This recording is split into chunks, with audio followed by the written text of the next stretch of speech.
বর্তমানে বাংলাদেশের ওলামায়ে কেরাম ও তাওহিদি জনতা এক কঠিন ক্রান্তিকাল পার করছে।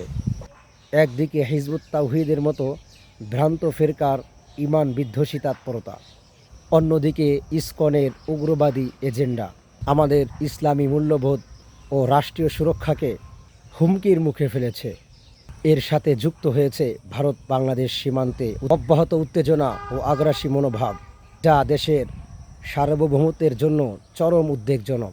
এই ত্রিমুখী ফিতনা ও সংকট মোকাবেলায় উলামায়ে কেরামগণের দিক নির্দেশনা